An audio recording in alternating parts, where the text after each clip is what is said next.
Nasubukan mo na bang mag-surfing? Kung hindi pa, tara samahan niyo ako dito sa Siargao, ang tinaguriang the surfing capital of the Philippines. Share ko na rin sa inyo kung magkano ang bayad para sa mga beginners at higit sa lahat kung bakit ang surfing ay isa sa mga kinagigiliwang hobby ng ibang mga tao. Let's go!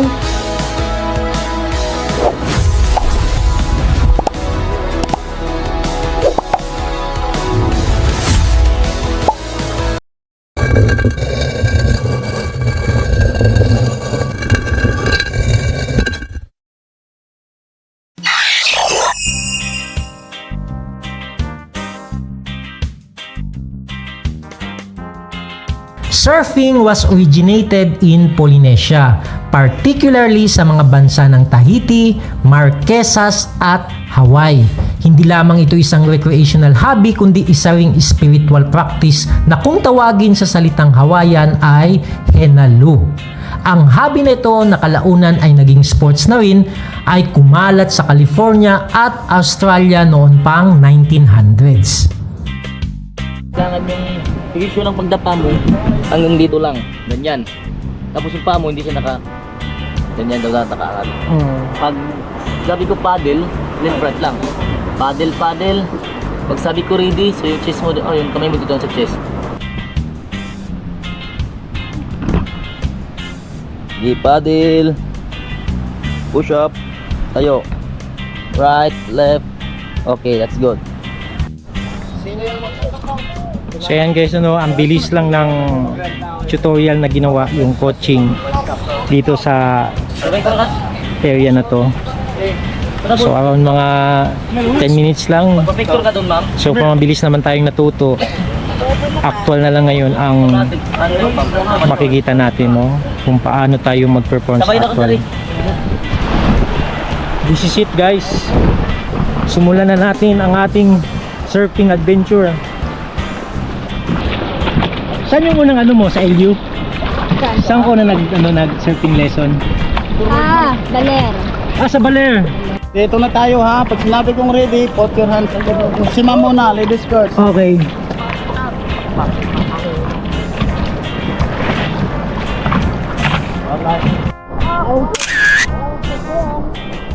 Baliktad yun.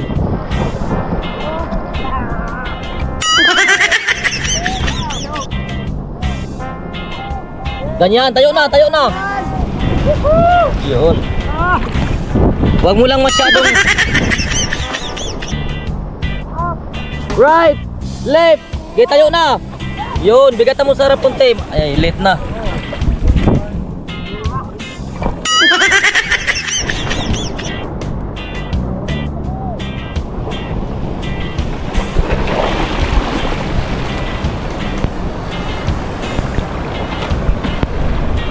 Galing.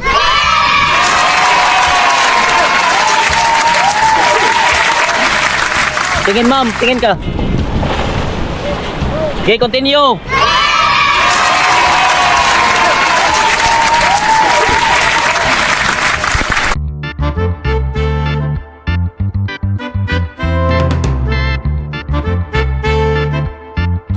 Ano nga ba ang benefits ng surfing? Una, maganda itong ehersisyo sa ating katawan. Pangalawa, nag-i-improve ng tamang pagbalanse. Pangatlo, nakakawala ng stress o stress reliever. Pang-apat, nagpapaganda ng daloy ng dugo o improve blood circulation.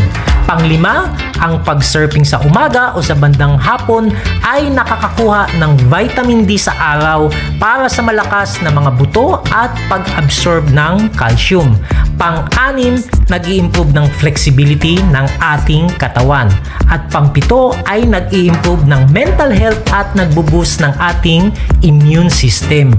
At marami pang ibang mga magagandang benepisyo.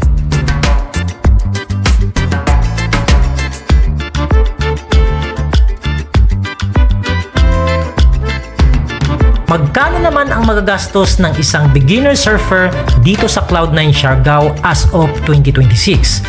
600 pesos for 1 hour kasama na ang tutorial at guidance ng isang surfing instructor. Kung gusto mo na may kasamang video at pictures for remembrance, mag-add ka ng 400 pesos. At kung kaya pa ng budget mo na magdagdag ng drone videos, mag-add ka ng 500 pesos. At kung sa tingin mo na kaya mo nang mag-surfing mag-isa, pwede ka nang mag-rent ng surfing board for just 200 pesos per hour. Dito sa Pilipinas, 3 ang sikat na lugar para sa surfing activities. La Union, Baler at dito sa isla ng Siargao. Huwag na huwag kang papayag na di ka makapag-surfing kung sakaling mabisita mo ang mga magagandang lugar na ito. Ito si Wonder Nonoy na nagsasabing, life is a daring adventure or nothing at all. Hanggang dito na lang muna tayo ulit mga ka-Wonder. See you on our next adventure!